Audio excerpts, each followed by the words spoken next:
Chapter 3. Adian. At first light, the warriors made ready to depart. Terran hurriedly saddled the grey silver-maned Melonlas, colt of Gwydion's own steed Melangar. Gurgi, miserable as a wet owl at being left behind, helped load the saddlebags. Dalbin had changed his mind about not seeing anyone, and stood silent and thoughtful in the cottage doorway, with Eilene beside him. "I'm not speaking to you!" she cried to Terran. "The way you acted! It's like asking someone to a feast and then making them wash the dishes. But farewell anyway. That," she added, "doesn't count as speaking." Gwydion leading, the horsemen moved through the swirling mist. Terran rose in his saddle, turned, and waved proudly. The white cottage and the three figures grew smaller. Field and orchard fell away as Melanlas cantered into the trees. The forest closed behind Terran, and he could see Caer Dallben no more. With a whinny of alarm, Melanlas suddenly reared. As Ellidyr had ridden up behind Terran, his steed had reached out her long neck and given the stallion a spiteful nip. Terran clutched at the reins and nearly fell. "Keep your distance from Islamak," said Ellidyr with a raw laugh. "She bites. We are much alike, Islamak and I." "Keep your..." Terran was about to reply angrily when Adian, who had seen what had happened, drew his bay mare to Elidyr's side. "You are right, son of Penlar So," Adian said. "Your horse carries a difficult burden, and so do you." "What burden do I carry?" cried Ellidyr, bristling. "Last night I dreamed of us all," Adian said thoughtfully, fingering the iron clasp at his throat.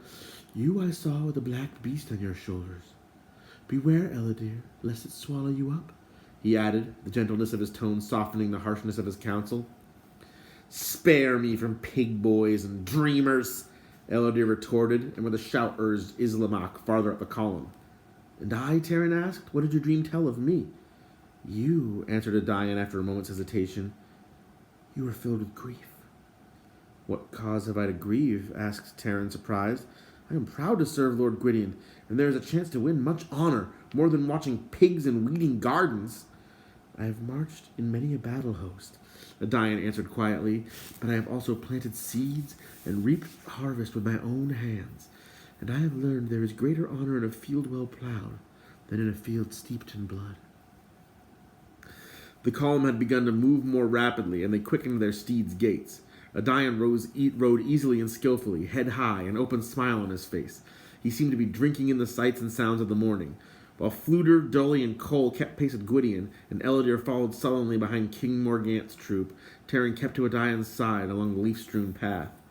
As they spoke together to ease the rigors of their journey, Terran soon realized there was little Adian had not seen or done. He had sailed far beyond the Isle of Mona, even to the northern sea. He had worked at the potter's wheel, cast nets with the fisherfolk, woven cloth at the looms of the cottages, and, like Terran, labored over the glowing forge. A forest lore he had studied deeply, and Terran listened in wonder as Adian told him the ways and natures of woodland creatures, of bold badgers and cautious dormice and geese ringing under the moon.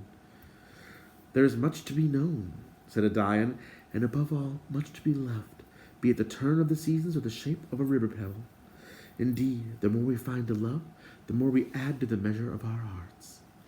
Adian's face was bright in the early rays of the sun, but a trace of longing had come into his voice. When Terran asked him what was amiss, he did not answer immediately, as though he wished to hold his own thoughts. "My heart will be lighter when our task is done," Adian said at last. "Arianlin, my betrothed, waits for me in the northern domains, and the sooner Aeron's cauldron is destroyed, the sooner may I return to her." By day's end, they had become fast friends. At nightfall, when Terran rejoined Gwydion and his companions, Adian camped with them.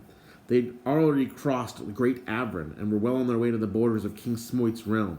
Gwydion was satisfied with their progress, though he warned them the most difficult and dangerous portion of the journey was to come. All were in good spirits save Dolly, who hated riding horseback and gruffly declared he could go faster afoot. As the companions rested in a protected grove, Fluter offered his harp to Adian and urged him to play. Adian, sitting comfortably with his back against a tree, put the instrument to his shoulder. For a moment he was thoughtful, his head bowed, then his hands gently touched the strings. The voice of the harp and Adian's voice twined one with the other in harmonies Terran never before had heard. The tall man's face was raised toward the stars, and his gray eyes seemed to see far beyond them. The forest had fallen silent. The night sounds were stilled. The song of Adian was not of a warrior's lay, but one of peacefulness and deep joy, and as Terran listened, its echoes rang again and again in his heart. He longed for the music to continue, but Adayan stopped almost abruptly, and with a grave smile handed the harp back to Fluter. The companions wrapped themselves in their cloaks and slept. Elodie remained aloof from them, stretched on the ground at the hooves of his roan. Terran, his head pillowed on his saddle, his hand on his new sword, was impatient for dawn and eager to resume the journey. Yet as he dropped into slumber, he recalled Adayan's dream and felt shadow like the flutter of a dark wing. Next day, the companions crossed the river Istrad and began bearing northward. With much loud grumbling at being kept from the quest, King Smoit obeyed Gwydion and turned away from the column, riding toward Caer Cadarn to ready his warriors. Later, the pace of the column slowed as the pleasant meadows wrinkled into hills. Shortly after midday, the horsemen entered the forest of Idris. Here, the brown, withered grasses were sharp as thorns. Once familiar oaks and alders appeared strange to Terran. Their dead leaves clung to tangled branches, and the black trunks jutted like charred bones. At length, the forest broke away to reveal sheer faces of jagged cliffs. Gwydion signaled the company forward. Terran's throat tightened. For a cold instant, he shrank from urging Melonlas up the stony slope. He knew, without a word from Gwydion, that the dark gate of Anuvin was not far distant. Narrow trails rising above deep gorges now forced the company to go single file. Terran, Adayan, and Elodie had been jogging at the end of the column, but Elodie kicked his heels against Islamac's flanks and thrust his way past Terran. "Your place is at the rear, pig boy," he called. "And your place is where you earn it," called Terran, giving Melonlas rein to strive ahead. The horses jostled. The riders struggled knee against knee. Islamac reared and neighed wildly. With his free hand, Elodie seized the bridle of Melonlas to force the stallion back. Terran tried to turn his mount's head, but Melonlas, in a shower of pebbles, slipped from the trail to the steep slope. Terran, flung out of the saddle, clutched at the rocks to break his fall. Melonlas, more sure-footed than his master, regained his balance on a ledge below the trail. Terran sprawled flat against the stones, tried vainly to clamber back to the path. Adayan dismounted instantly, ran to the edge of the slope, and attempted to grasp Terran's hands. Elodie too dismounted. He brushed Adayan aside, leaped down, and seized Terran under the arms. With a powerful heave, he lofted Terran like a sack of meal to the safety of the trail. Picking his way toward Melonlas, Elodie put his shoulder beneath the saddle girth and strained mightily. With all his strength, little by little, he raised Melonlas until the stallion was able to clamber from the ledge. "You fool!" Terran threw back at Elodie, racing to Melonlas and anxiously examining the steed. "Has your pride crowded all the wits out of your head?" Melonlas, he saw with relief, was unharmed. Despite himself, he glanced at Elodie in amazement, and not without certain admiration.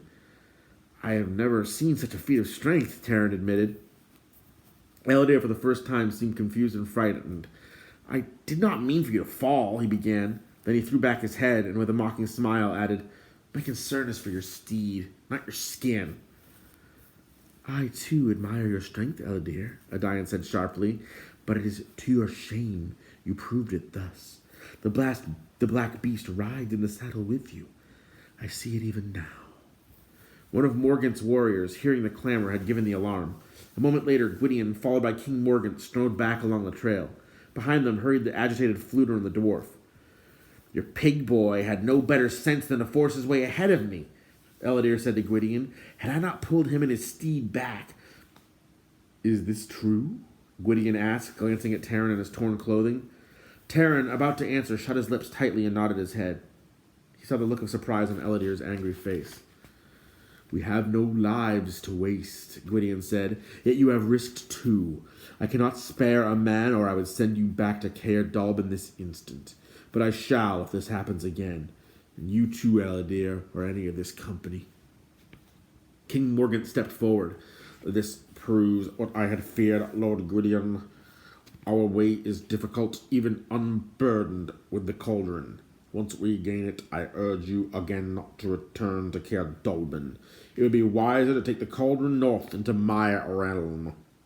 I think, too," Morgant continued, "that a number of my own warriors should be dispatched to guard our retreat. In exchange, I offer these three," he said, gesturing toward Terran, Adayan, and Elodie, "a place among my horsemen when I attack. If I read their faces well, they would prefer it to waiting in reserve." "Yes!" cried Terran, gripping his sword. "Let us join the attack!" Gwydion shook his head. The plan shall be as I said it. Mount quickly, we have already lost much time. King Morgan's eyes flickered. It shall be as you command, Lord Gwydion. What happened? Whispered Fluter to Terran. Don't tell me Elodere was to blame somehow. He's a troublemaker, I can see it. I can't imagine what Gwydion was thinking when he brought him along. The blame is as much mine, said Terran. I behaved no better than he did. I should have held my tongue. With Elodere, he added, that's not easy to do. Yes, the bard sighed, glancing at his harp. I have a rather similar difficulty. Throughout the next day, the company went with greatest caution, for flights of Gwythanes, Aeron's fearsome messenger birds, were now seen against the clouds. Shortly before dusk, the trail led downward toward the shallow basin set with scrub and pines. There, Gwydion halted. Ahead rose the baleful crags of Dark Gate, its twin slopes blazing crimson in the dying sun. Thus far, the company had encountered no Cauldron-born. Terran deemed this lucky, but Gwydion frowned uneasily. I fear the Cauldron-born more when they cannot be seen, Gwydion said after calling his warriors around him. I would almost believe they had deserted Anuvin, but Doli brings news I might spare you. I wish I might spare you. Had me turn invisible and run ahead, that's what he did. Doli furiously muttered to Terran. When we go into Anuvin, I'll have to do it again. My ears already feel like a swarm of bees. Take heed, all of you, Gwydion went on. The huntsmen of Anuvin are abroad. I have faced the Cauldron-born, Terran boldly cried. These warriors can be no more terrible. Do you believe so? Gwydion replied with a grim smile. I dread them as much. They are ruthless as the Cauldron-born, their strength even greater. They go afoot, yet they are swift with much endurance. Fatigue, hunger, and thirst mean little to them. The Cauldron-born are deathless, Terran said. If these are mortal men, they can be slain. They are mortal, Gwydion answered, though I scorn to call them men. They are the basest of warriors who have betrayed their comrades, murderers who have killed for the joy of it. To indulge their own cruelty, they have willingly chosen Aeron's realm and have sworn allegiance to him with a blood oath even they cannot break. Yes, Gwydion added, they can be slain, but Aeron has forged them into a brotherhood of killers and given them a terrible power. They rove in small bands, and within those companies the death of one man only adds to the strength of all the rest. Shun them, Gwydion warned. Do not give battle if it is possible to avoid it. For the more you strike down, the more the others gain in strength. Even as the number dwindles, their power grows. Conceal yourself now, he ordered, and sleep. Our attack must be tonight. Restless, Terran could barely force himself to close his eyes. When he did, it was in light, uneasy slumber. He woke with a start, groping for his sword. Adayan, already awake, cautioned him to silence. The moon rode high, cold and glittering. The warriors of King Morgan's train moved like shadows. There was a faint jingle of harness, the whisper of a blade drawn from its sheath. Doli, having turned himself invisible, had departed toward Dark Gate. Terran found the bard strapping his beloved harp more securely to his shoulders. I doubt I'll really need it, Fluter admitted. On the other hand, you never know what you'll be called on to do. Flam is always prepared. Beside him, Cole had just donned a close-fitting, conical helmet. The sight of the stout-hearted old warrior, and the cap hardly seeming enough to protect his bald head, filled Terran suddenly with sadness. He threw his arms around Cole and wished him good fortune. Well, my boy, said Cole, winking, never fear. We'll be back before you know it. They knocked the Cauldron and the task is done. King Morgan, cloaked heavily in black, halted at Terran's side. It would have done me the honor to count you among my men, he said. Gwydion has told me a little of you, and I have seen you for myself. I am a warrior and recognize good metal. This was the first time Morgan had ever spoken directly to him, and Terran was so taken aback with surprise and pleasure that he could not even stammer out an answer before the war leader strode away to his horse. Terran caught sight of Gwydion astride Mellingar and ran to him. Let me go with you, he pleaded again. If I was man enough to sit with you in the council and come this far, I'm a man enough to ride with your warriors. Do you love danger so much? Asked Gwydion. Before you are a man, he added gently, you will learn to hate it. Yes, and fear it too, even as I do. He reached down and clasped Terran's hand. Keep a bold heart. Your courage will be tested enough. Disappointed, Terran turned away. The riders vanished beyond the trees, and the grove seemed empty and desolate. Melonlass, tethered among the other steeds, whinnied plaintively. The night will be long, Adian said, looking intently past the shadows at the brooding heights of Dark Gate. You, Terran, shall stand first watch, Eladir second, and the moon until the moon is down. So you shall have more time for dreaming, Eladir said with a scornful laugh. You will find no quarrel with my dreams tonight, replied Adian good-naturedly, for I will share the watch with both of you. Sleep, Eladir, he added, or if you will not sleep, at least keep silent. Eladir angrily wrapped himself in his cloak and threw himself on the ground near Islamak. The roan whickered and bent her neck, nuzzling her master. The night was chill. Frost had begun to sparkle on the dry sedge, and a cloud trailed across the moon. Adian drew his sword and stepped to the edge of the trees. The white light caught his eyes, turning them brilliant as starshine. He was silent, head raised, alert as a wild creature of the forest. Do you think they've gone into Anavin yet? Terran whispered. They should soon be there, Adian answered. I wish Gwydion had let me go with him, Terran said with a certain bitterness. Or with Morgant. Caius, stop messaging me. I'm trying to read. Do not wish that, Adian said quickly, his face withheld a look of concern. Why not? Asked Terran, puzzled. I would have been proud to follow Morgant. Next to Gwydion, he's the greatest warlord in Prydain. He is a brave and powerful man, Adian agreed, but I am uneasy for him. In my dream, the night before we left, the warriors rode a slow circle around him, and Morgant's sword was broken and weeping blood.